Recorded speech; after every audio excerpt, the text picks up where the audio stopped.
ও আল্লাহর বান্দা, মসজিদ শুধু নামাজের জন্য নয়, মসজিদ থেকে শিক্ষার বার্তা, মসজিদ থেকে শিক্ষা ছড়িয়ে দিতে হবে দিক দিগন্তে, যাতে করে আমার আপনার বাড়ির মহিলা কোন রকমের ব্যভিচার, পাপাচার, গুনাহে লিপ্ত না হয়, ইসলামী আকীদা তার সঠিক জানা থাকে, কোন রকমের শিরক বিদআতে লিপ্ত না হয়ে যায়।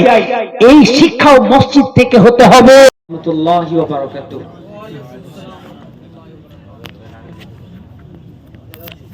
অনেকদিন পর আপনাদের সাথে দেখা। আমি মনে করি আজকে আপনাদের কাছে কোনো জালসা করতে আসিনি, কারণ জালসা করতে আসেন সাধারণত বাইরের মানুষ, আমন্ত্রিত ব্যক্তিরা। আমি তো আপনাদেরই ঘরেরই সন্তান, সন্তান সমতুল্য। দীর্ঘদিন আপনাদের কাছে আমি কাটিয়েছি। আপনাদের সবার নুরানি উজ্জ্বল মুখগুলো আমার কাছে অত্যন্ত সুপরিচিত। আমি খুব ভালো করে জানি যে পাড়ায়, টিকটিকি পাড়ার যে মহল্লায়, যে পাড়ায় আমি আজকে বসে কিছু আলোচনা করার কথা ভাবছি, এই পাড়াটি বৈশিষ্ট্য ও গুণের দিক থেকে অনন্য, অসাধারণ। কারণ আমি টিকটিকি পাড়া মাদ্রাসায় থাকাকালীন দেখেছি এই পাড়ার মানুষেরা নিজে চাষ করার সবজি মাদ্রাসায় বয়ে দিয়ে এসেছে। বলেন আলহামদুলিল্লাহ। এটা কি কোনো ছোট বিষয় মনে করছেন? একটা লাউ যদি হয়, একটা কফি, বাঁধাকপি বা ফুলকপি সাপোজ, আমি জানি না এখন মুর্শিদাবাদে কত রেট চলছে। আমি আজকে আপনাদের কাছে এই কথা বলার জন্য 500 কিলোমিটার দূর থেকে আসছি। ওখানে 10 টাকা 15 টাকা পিস একটা ফুলকপি বা বাঁধাকপির দাম। আরো যখন দাম কমে যাবে তখন হয়তো 5 টাকা হয়ে যাবে। কিন্তু 5 টাকা হলেও একটা চাষি ওই কফিটাকে ওই পর্যন্ত পৌঁছানোর জন্য যে শ্রম, যে কষ্ট, পরিশ্রম করেছেন, সেই পরিশ্রম করার পর সেই ফসলটি আল্লাহর দ্বীনকে জিন্দা করার জন্য, মাদ্রাসাকে বাঁচিয়ে রাখার জন্য, মসজিদ সমূহকে আবাদ করার জন্য উলামা দরকার। সেই উলামা তৈরির কারখানা, মাদ্রাসাকে জীবিত রাখার জন্য নিজে চাষ করা ফসল নিজে হাতে মাদ্রাসার বোর্ডিং এ পৌঁছে দিয়েছেন এমন অনেক লোককে আমি দেখতেও পাচ্ছি। বলেন আলহামদুলিল্লাহ। তো এই জন্য আমি জানি দক্ষিণ টিকটিকি পাড়ার মানুষ অত্যন্ত ভালো মানুষ, ভালো মনের মানুষ। ফলে আমি আপনাদের কাছে কোনো কালেকশন করতে আসছি বা এসেছি, করছি এমনটা নয়। প্রথমেই আপনাদের কাছে আমার বক্তৃতা শুরুর আগেই আবেদন করব, যারা বাইরে দাঁড়িয়ে আছেন তাদের কাছে অনুরোধ করব, টিকটিকি পাড়ার মানুষ অত্যন্ত শৃঙ্খলা পরায়ণ, সভ্য, এ পরিচয় আপনাদেরকে দিতে হবে। তাই আসুন, যারা বাইরে, বিশেষ করে আমি দেখতে পাচ্ছি গেটের সামনে দাঁড়িয়ে আছেন বা একদম পিছনে বসে আছেন, আমি তাদের কাছে অনুরোধ করব যে কজন আমরা আছি গুছিয়ে সুন্দর করে ইসলামী পরিবেশ যাতে মনে হয়, এইভাবে আমাদেরকে বসতে হবে। বসবো ইনশাআল্লাহ। গেটের বাইরে যারা আছেন তাদেরকে অনুরোধ করছি আমি, আপনারা আসুন, ভেতরে এত সুন্দর বসার বন্দোবস্ত করা হয়েছে, ভেতরে এসে বসুন। পিছনে যারা আছেন তাদেরকে বলছি প্লিজ এগিয়ে আসুন। আজকের এই জালসা আর অন্যান্য 5টি জালসার মতো নয়, কারণ এই জালসাটির উপলক্ষই হলো মসজিদের উন্নয়ন। মসজিদের উন্নয়ন মানে যদি আমরা এটা মনে করি যে চাঁদা দিলাম, দান করলাম, বিশাল বড় মসজিদ তৈরি করলাম, এর নাম হলো মসজিদের উন্নয়ন, এর নাম হলো মসজিদের উন্নতি কল্পে জালসা, তাহলে আমি বলবো 100% রং। 100% ভুল কনসেপ্ট, ভুল ধারণা এটা। মাশাআল্লাহ, এই রাত্রেও মহিলাদের প্যান্ডেলে এত মহিলা মা বোনেরা জমা হয়েছেন, তাদের জায়গা হচ্ছে না। তাই মা বোনেদের কাছে অনুরোধ করব, আপনাদের সামনে যাদের জায়গা খালি আছে তারা অনুগ্রহ করে এগিয়ে বসুন, অন্যকে সুযোগ করে দিন। আজকে যারা টাকা দান করছেন, পয়সা দান করছেন, এটা যেমন নেকির কাজ, এটা যেমন আপনার আমলনামায় সাদকায়ে জারিয়া হয়ে থাকবে, ঠিক তেমনি আপনি যদি একজন অন্য দিনদার, অন্য মুসলিম, অন্য কোনো ব্যক্তিকে, অন্য কোনো অমুসলিম ব্যক্তিকেও যদি আজকে দিন জালসা শোনার জন্য সুযোগ করে দেন, ফাঁকা করে দেন, জায়গা করে দেন, আর সে দিনের কথা শোনার ফলে তার যদি একটাও কোনো আমল তার জীবনে আমল হয়ে যায়, একটা কথার প্রতি যদি আমল তিনি শুরু করে দেন, তাহলে এটাও আপনার জন্য সাদকায়ে জারিয়া হয়ে যাবে। এই জন্য মা বোনদের কাছে অনুরোধ করবো, আপনারাও একটু এগিয়ে এগিয়ে বসুন, যাতে করে পরে যারা আসছেন তাদেরও বসার জায়গা হয়ে যায়।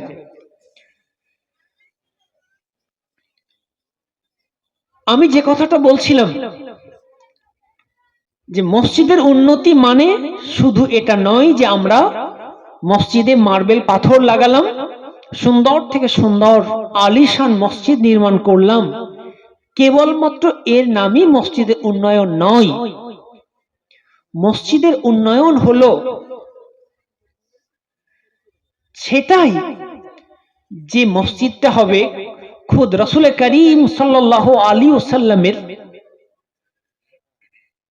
মসজিদের আদলে, অর্থাৎ নবীজির মসজিদ থেকে যে যে কাজগুলো হতো, সেই সমস্ত কাজ যখন আপনার আমার মসজিদ থেকে হবে, তখনই প্রকৃত অর্থে মসজিদের উন্নতি আমরা করতে পেরেছি বলে ধরা হবে। তাই জন্য আসুন আমরা আজকের এই জালসাটাকে আর 5টি জালসার মতো মনে না করি, এটি মসজিদের উন্নতিকল্পী জালসা। মানে রাসূলুল্লাহ সাল্লাল্লাহু আলাইহি ওয়াসাল্লামের যে মেসেজ, যে বার্তা, সেটা আমাদের কথার দ্বারা, কর্মের দ্বারা, আচার আচরণের দ্বারা প্রকাশ করতে হবে। করব ইনশাআল্লাহ।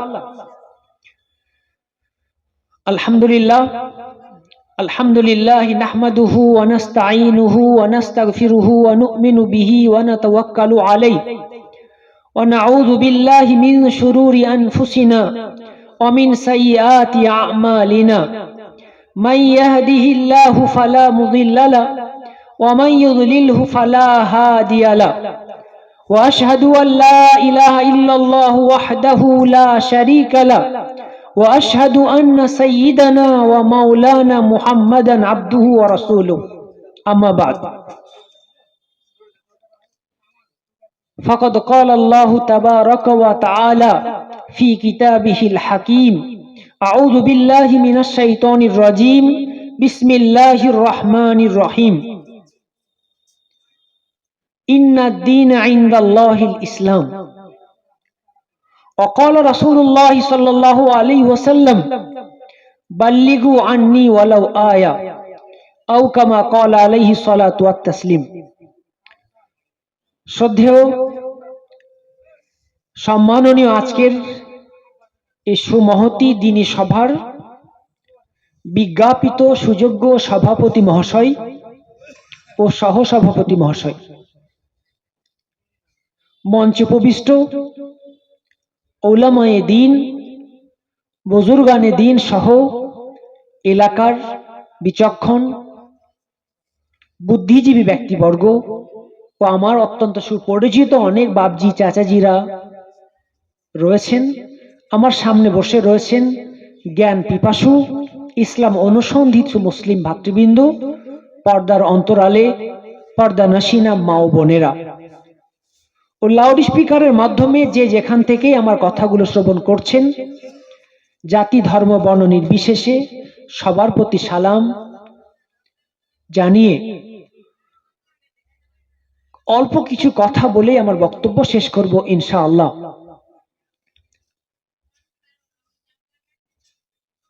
সমস্ত প্রশংসা মহান স্রষ্টা কুল কায়নাতের খালিক ও মালিক যার আদেশ ছাড়া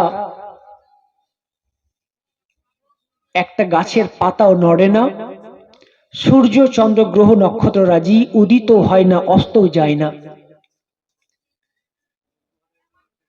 যিনি হায়াত ও মৌতের মালিক, যে রব্বুল আলামিন অত্যন্ত ভালোবেসে আমাদের সকলের হৃদয়ে আমাদের সকলকে ঈমান নামক মহা মূল্যবান সম্পদ দিয়ে সমৃদ্ধশালী বানিয়েছেন। বিশ্বনবী প্রফেট মুহাম্মদ সাল্লাল্লাহু আলাইহি ওয়াসাল্লামের উম্মত ও উম্মতি হওয়ার সুবর্ণ সুযোগ করে দিয়েছেন। এজন্য আমরা সকলেই তার কৃতজ্ঞতা ও প্রকাশার্থে বলি আলহামদুলিল্লাহ। তারপরে বর্ষিত হোক বিশ্বনবী নবীকুলের শিরোমণি মা আমিনার লাল মরুর দুলাল তাজদারে মদিনা আহমদ মুস্তাফা মোহাম্মদ মুস্তাফা, সকলে বলি সাল্লাল্লাহু আলাইহি ওয়াসাল্লাম। তার প্রতি বর্ষিত হোক অসংখ্য দরুদ ও সালাম ও শান্তির ধারা। আমরা সকলে বলি আল্লাহুম্মা আমিন, আল্লাহুম্মা সাল্লি আলাইহি, আল্লাহুম্মা বারিক আলাইহি। মনে রাখবেন, আমরা সকলেই মুসলিম।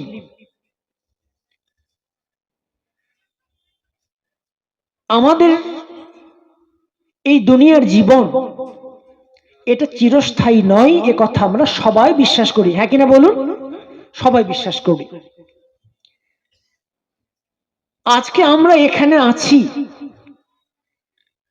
এখান থেকে প্রোগ্রাম শেষ করে বাড়ি পর্যন্ত পৌঁছতে পারবো এমন গ্যারেন্টি আমাদের কারো কি আছে? কারো সে গ্যারেন্টিও আমাদের নেই। আর এটা চিরসত্য। আমরা যখন মরে যাই, আমাদের এই মরদেহ আমার প্রিয়জন যারা বাপ চাচা স্ত্রী মা বন্ধু বান্ধব, পৃথিবীর ইতিহাসে কোথাও দেখা কি গেছে যে কেউ বলে যে না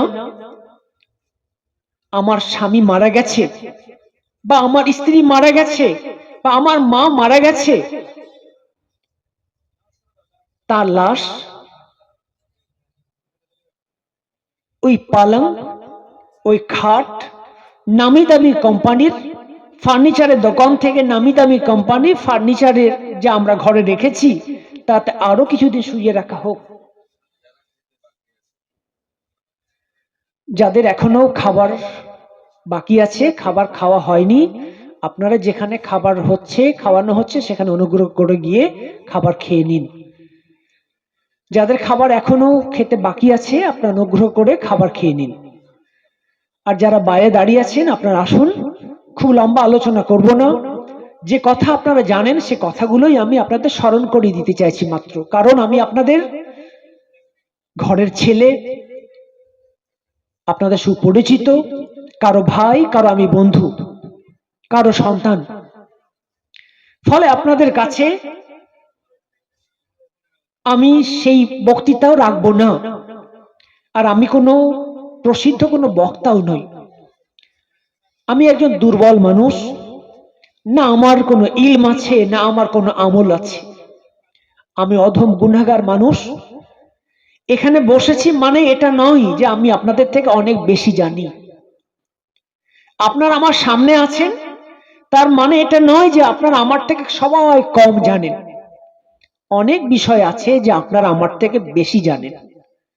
অনেক ব্যক্তি সামনে আছেন যারা আমার থেকে অনেক বেশি নেককার। কত মা বোন আছেন যারা প্রতিদিন প্রতি রাত আল্লাহর ধ্যানে নিমগ্ন থাকেন।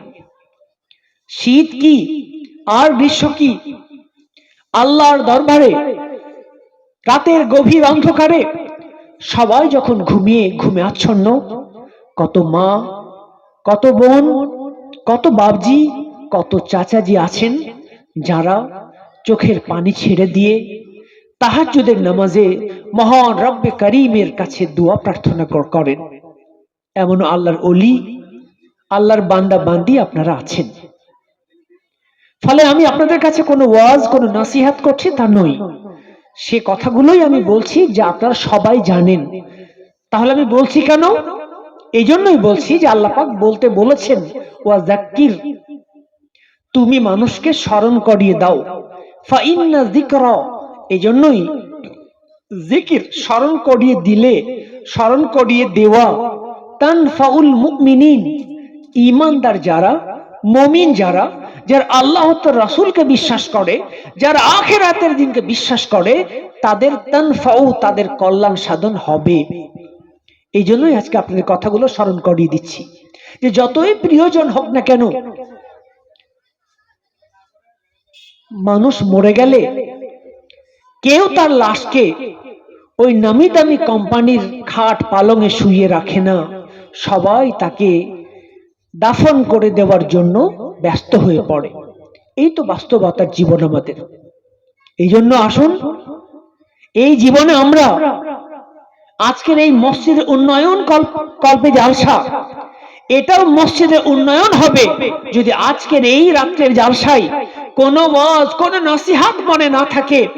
এই আমলটা যদি আমরা ধরে নিই যে আজ থেকে আমরা, আমাদের জীবনের কোনো গ্যারেন্টি নেই, ফলে আজ থেকে আমরা জীবনে কোনো গুনাহ করব না। কারণ আমি জানি না যে গুনাহ আজকে আমি করছি, আর নামাজ আমি ছেড়ে দিচ্ছি, এর পরের ওয়াক্তে নামাজটা আমি পড়ার সুযোগ পাবো কিনা আমার জানা নেই। আজকে যে বান্দাকে আমি ঠকাচ্ছি, ধোঁকা দিচ্ছি, জানি না কালকে আমি ওই বান্দার কাছে ক্ষমা চেয়ে নেওয়ার সুযোগ পাবো কিনা আমার জানা নেই। হতে পারে এটাই আমার জীবনের লাস্ট মোমেন্ট, এটাই আমার জীবনের শেষ মুহূর্ত। তাই মনে রাখতে হবে, জীবনে কোনোদিন কারো আমরা অন্যায় করব না, বলুন ইনশাআল্লাহ। শীতের রাত চলছে, অনেক ছেলে আছেন, যে ছেলে তার নিজের ঘরে এসি লাগানো আছে। টিকটিকি পাড়ার মানুষের আলহামদুলিল্লাহ অনেক উন্নতি হয়েছে, অনেকের বাড়িতে এসি লেগেছে, অনেকের বাড়িতে 4 চাকা আছে। নিজে এসি ঘরে ঘুমোই, নামি দামি কোম্পানির অর্ডার করে নিয়ে আসা ব্ল্যাঙ্কেট, তোষক, লেপ সবকিছু দিয়ে আরাম করে ঘুমোই। কিন্তু বৃদ্ধ বৃদ্ধা মা, বৃদ্ধ বৃদ্ধা দাদা দাদু, বাড়ির ওই ছাগল বাঁধা আছে, ওর পাশে একটি খালি জায়গা, দুর্গন্ধে থাকা যায় না, সেই জায়গায় বৃদ্ধ মা বাবার জায়গা। বলুন আমি কি কোনো মিথ্যা কথা ভুল বলছি? এমনটা কি হয় না? এই জন্য আসুন, মসজিদ উন্নতি তখনই হবে যখন ওই মসজিদ থেকে এই সমাজ সংস্কারের বার্তা দেওয়া হবে। রাসূলুল্লাহ সাল্লাল্লাহু আলাইহি ওয়াসাল্লামের মসজিদ থেকে এই সব মেসেজ, এই বার্তাগুলোই দেওয়া হতো। কারণ রাসূল করিম সাল্লাল্লাহু আলাইহি ওয়াসাল্লামের মসজিদে কোন এক ব্যক্তি আসতেন, আসার পরে জিজ্ঞাসা করলেন, ও আল্লাহর নবী, আমাকে কিছু নসিহত করুন, উপদেশ দিন। নবী করিম সাল্লাল্লাহু আলাইহি সাল্লাম কাউকে বলেছেন যে তুমি নামাজকে তার যথাযথ সময়ে আদায় করবে। নবীজি কাউকে বলেছেন যে তুমি তোমার মায়ের সেবা যত্ন করবে। নবীজি কখনো কাউকে বলেছেন দান সদকা করবে। এক এক সময় নবীজি এক এক সাহাবীকে এক এক রকমের দিক নির্দেশনা দিচ্ছেন। এখান থেকে আমাদের যে বার্তা নিতে হবে, মসজিদ কেবলমাত্র নামাজের জায়গা নয়। আমরা মসজিদকে কেবলমাত্র নামাজের জন্য সীমাবদ্ধ করে দিয়েছি। মসজিদ মানে সেখানে মসজিদ থেকে 5 ওয়াক্তের আযান হবে, মুয়াজ্জিন হাইয়া আলাস সালাহ, হাইয়া আলাল ফালাহ বলে নামাজের জন্য আহ্বান করবে। আর যারা মসজিদের নামাজি, বাঁধা ধরা যারা নামাজি, তারা 12 মাস নামাজ পড়বে। আর কিছু নামাজি রমজান মাস আসলে তারা রমজানের নামাজ পড়বে। আর কিছু নামাজি আছেন শুক্রবার শুক্রবার হলে জুম্মার নামাজ পড়ে নেবেন। আমরা মনে করেছি মসজিদকে বড় করতে হবে, মসজিদকে আলিশান করতে হবে। এজন্যই যে রমজান মাসে জায়গা হয় না, ফলে মসজিদকে বড় করতে হবে। আমরা মনে করেছি মসজিদকে সুন্দর এই জন্যই করতে হবে, কারণ আমি দিল্লিতে দেখেছি দিল্লির অমুক মসজিদ এত সুন্দর, ফলে আমরা আমাদের মসজিদকে এইরকম সুন্দর করব। এই কম্পিটিশন আমরা করি। আমি বলছি না যে মসজিদকে সুন্দর করা যাবে না, মসজিদ বড় করা যাবে না, না, মসজিদকে বড় করুন, মসজিদকে সুন্দর করুন। কারণ মসজিদ, আল মাসাজিদু বাইতুল্লাহ, সারা পৃথিবীর সমস্ত মসজিদ হলো কি বলুন? আল্লাহর ঘর। অতএব আমার ঘর যেমন সুন্দর হচ্ছে, আল্লাহর ঘর সুন্দর হওয়া চায় না, চায় না বলুন? সুন্দর হওয়া চাই, এখানে কোনো আপত্তি নেই, কোনো দ্বিমত নেই। কিন্তু মনে রাখবেন, আমি যে মেসেজটা দিতে চাইছি, আমরা মসজিদ মানে শুধুমাত্র নামাজ পড়ার জায়গা, মসজিদ মানে শুধু মসজিদের মাইক থেকে আযান হবে আর নামাজীরা নামাজ পড়ে চলে যাবে, এর নামই শুধু মসজিদ নয়। রাসূলুল্লাহ সাল্লাল্লাহু আলাইহি ওয়াসাল্লামের মসজিদ থেকে তদানীন্তন সময় ইসলামিক এডুকেশন, শিক্ষার মেসেজ, শিক্ষার বার্তা নবীজির মসজিদ থেকে দেওয়া হয়েছে। মনে রাখবেন, রাসূল করিম সাল্লাল্লাহু আলাইহি ওয়াসাল্লামের মসজিদ থেকে যে শিক্ষা দেওয়া হয়েছে, নবী দৌহিত্র হাসান হুসাইন, নবীজির কন্যা ফাতিমাতুজ জোহরা, নবীজির সাহাবী হযরত আবু হুরায়রা, নবীজির স্ত্রী আম্মা জান আয়েশা কোন ইউনিভার্সিটিতে শিক্ষা নিয়েছেন বলুন? কোন কলেজে তারা অ্যাডমিশন নিয়েছিলেন? কোন কলেজে তারা পড়েননি, কোন ইউনিভার্সিটির মুখ তারা দেখেননি, কোন স্কুলে বিদ্যালয়ে তারা পড়াশোনা করেননি।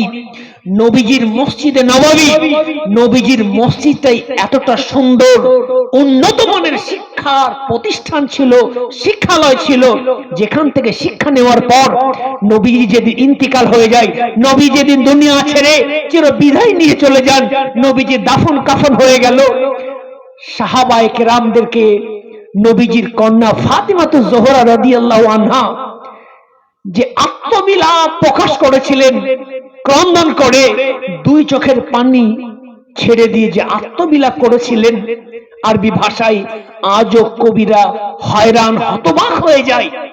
বড় বড় আরবি সাহিত্যিকরা, কবিরা অবাক হয়ে যায় যে ফাতেমা এত উঁচু স্কেলে উঠে কিভাবে এই আত্মবিলাপটা আরবি ভাষায় প্রকাশ করলো, অবাক হয়ে যায়। মনে রাখবেন, বলুন, ফাতিমাতুজ জোহরা রাদিয়াল্লাহু আনহা এই যে শিক্ষায় শিক্ষিতা ছিলেন, কোন কুসংস্কার গ্রাস করতে পারেনি। কিন্তু মনে রাখবেন, আজও আমাদের সমাজে আমাদের মা ও বোনেরা কুসংস্কার আমাদের সমাজ থেকে তাড়াতে পারিনি, কারণ আমরা মসজিদকে কেবল মাত্র নামাজের জায়গায় সীমাবদ্ধ করে রেখেছি। মসজিদ মানে সালাত, মসজিদ মানে কেবলমাত্র নামাজ হবে না। ও আল্লাহর বান্দা, মসজিদ শুধু নামাজের জন্য নয়, মসজিদ থেকে শিক্ষার বার্তা, মসজিদ থেকে শিক্ষা ছড়িয়ে দিতে হবে দিক দিগন্তে, যাতে করে আমার আপনার বাড়ির মহিলা কোন রকমের ব্যভিচার, পাপাচার, গুনাহে লিপ্ত না হয়, ইসলামী আকীদা তার সঠিক জানা থাকে, কোন রকমের শিরক বিদআতে লিপ্ত না হয়ে যায়। এই শিক্ষাও মসজিদ থেকে হতে হবে।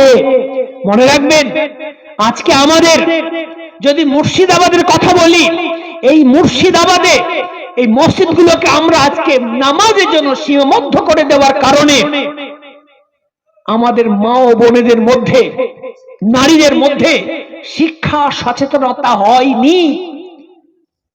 জানে না এখনো বিয়ে শাদীর মশলা মশাইল যেটা জরুরি, যেগুলো জানতেই হবে প্রতিটি নর নারীকে, জানে না। গোসল ফরজ কিভাবে হয়, কখন হয়, কিভাবে পাক হতে হয়, আজও আমাদের অনেক মা ও বোন, বাপজি চাচাজিরা জানেন না।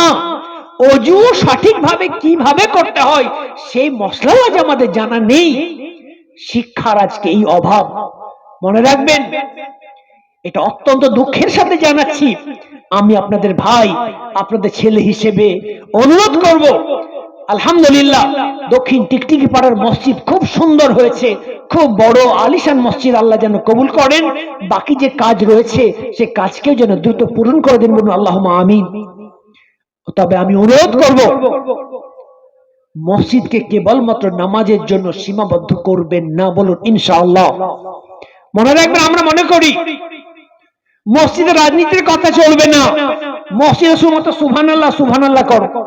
আচ্ছা বলুন, মসজিদকে যদি শুধুমাত্র নামাজে সুবহানাল্লাহ সুবহানাল্লাহ জিকিরের জায়গায় বানিয়ে রেখে দেন, দেশের পরিস্থিতি নিয়ে আলোচনা না হয়, জুমার বয়ানে দেশের পরিস্থিতি কি হচ্ছে আলোচনা করার যদি সুযোগ ইমামের না থাকে, বর্তমান রাজনীতির কি পরিস্থিতি, কিভাবে মুসলমানদেরকে নির্যাতিত করা হচ্ছে, কিভাবে মুসলমানদেরকে বিতাড়িত করার চেষ্টা হচ্ছে, কিভাবে মুসলমানদের মসজিদ মাদ্রাসা ওয়াকফ প্রপার্টি মুসলমানদের হাত থেকে ছিনিয়ে নেওয়ার চেষ্টা করা হচ্ছে, এই আলোচনা যদি মসজিদে না হয়, মসজিদ থেকে এই মেসেজ যদি আজ মুসলিম জাতিকে আমরা দিতে না পারি, এই দেশের অখণ্ডতা রক্ষা করার জন্য, এদেশের সংবিধানকে রক্ষা করার জন্য যদি মসজিদ থেকে বার্তা দিতে না পারি, তাহলে আমি আজকে টিকটিকি পাড়ার মাটিতে বলে যাচ্ছি, আমার আপনার মসজিদ তৈরি করা ব্যর্থ হচ্ছে। মনে রাখবেন, আজ রক্তপানি করা মা বোনদের কষ্ট করে টাকা জমানো টাকা আজ তারা ঢেলে দিচ্ছেন মসজিদের জন্য, একটা দিন আসবে যেভাবে বাবরি আমাদের হাত থেকে চলে গেল, সেই রকম আপনার আমার হাত থেকে এই টিকটিকি পাড়া যাবে, বাগিচে পাড়া মসজিদ যাবে, এইদিকে এলাকার বিভিন্ন মসজিদ আমাদের হাত থেকে চলে যাবে। এই জন্য মনে রাখবেন, মসজিদ শুধুমাত্র নামাজের জন্য নয়, ইসলাম শুধুমাত্র নামাজের নাম ইসলাম নয়, ইসলাম হলো পূর্ণাঙ্গ জীবন ব্যবস্থার নাম। ফলে একটা মানুষের সাকসেসফুল জীবন যাপনের জন্য যা যা জরুরি সবগুলো আলোচনার পাঠ হলো মসজিদ। করবেন ইনশাআল্লাহ। মনে রাখবেন, দেশের পরিস্থিতি অত্যন্ত খারাপ, হিন্দু মুসলিম শিখ ইসাই সবার রক্তে রঞ্জিত হয়ে অত্যাচারী ইংরেজদেরকে বিতাড়িত করে ভারতবর্ষকে আমরা স্বাধীন করেছিলাম। আপামর হিন্দু মুসলিম শিখ ইসাই প্রাণ বিসর্জন দিয়েছিলেন, ফলে আমরা ফিরে পেয়েছিলাম স্বাধীনতার সূর্য, দেখেছিলাম স্বাধীনতার সূর্যর চোখে আমরা দেখেছি। কিন্তু আজ যারা ইংরেজদের গোলামি করেছিল, যারা ইংরেজদের পক্ষে দিয়েছিল, যারা কোনদিন ভারতের স্বাধীনতার জন্য রক্ত ঝরায়নি, ইতিহাসের পাতায় যাদের একটা ব্যক্তির নামও যাদের স্বাধীনতার জন্য পাওয়া যায় না, যারা সব সময় ইংরেজদের পদলেহন করেছিল, আজ দেশের ক্ষমতা তাদের হাতে।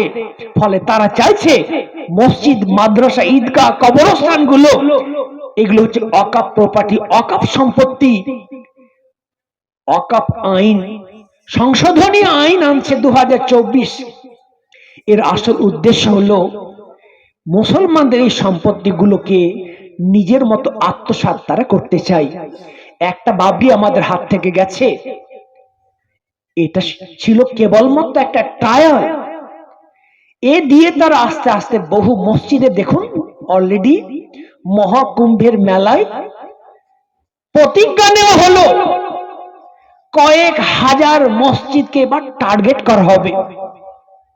বলুন, ভারতবর্ষের সংবিধানে যেখানে সংখ্যালঘুদের সম্পত্তি, সংখ্যালঘুদের প্রতিষ্ঠান, সংখ্যালঘুদের ধর্মচারণের স্বাধীনতা সুরক্ষিত রয়েছে, সেই সংবিধানকে আজকে পরিবর্তন করে দেওয়ার পায়তারা হচ্ছে। ফলে মনে রাখবেন, মসজিদগুলো কেবলমাত্র নামাজের জায়গায় সীমাবদ্ধ রাখলে হবে না। এই পরিস্থিতিতে মুসলমানদের আমাদের সজাগ সচেতন হতে হবে। আর যদি আমরা সজাগ সচেতন না হই, তাহলে কিন্তু মনে রাখবেন, আপনার আমার এই কষ্টের মসজিদ একদিন চোখের সামনেই দেখতে হবে। সরকার ও সরকারের আধিকারিক, কারণ যে আইন আনা হচ্ছে সেখানে দুইজন কম্পালসারি অমুসলিম আধিকারিক রাখতেই হবে, মাস্ট। সরকার ঠিক করে দেবে, বোর্ডের আর অধিকার নেই। আমি ওয়াকফ বোর্ডের ডিস্ট্রিক্ট ইমাম মুর্শিদাবাদের, আমার যে অধিকার, যে কলকাতা ওয়াকফ বোর্ডে যে অধিকার, প্রতি রাজ্যে ওয়াকফ বোর্ডের অধিকার, প্রত্যেকটা রাজ্যের ওয়াকফ বোর্ডেও এই ধরনের আইন তারা ঢুকিয়ে অমুসলিমদের ঢুকিয়ে দেওয়া হবে।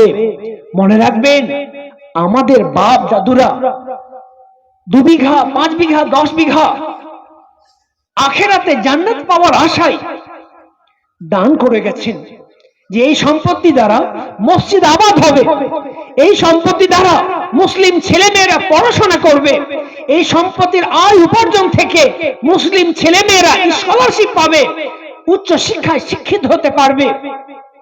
সেই সম্পত্তিগুলো হাজার হাজার বিঘে সম্পত্তি এই আইন পাশ হলেই 3 মাসের মধ্যেই প্রতিটি মসজিদ, মাদ্রাসা, ঈদগাহ, কবরস্থান কর্তৃপক্ষকে কাগজ সাবমিট করতে হবে।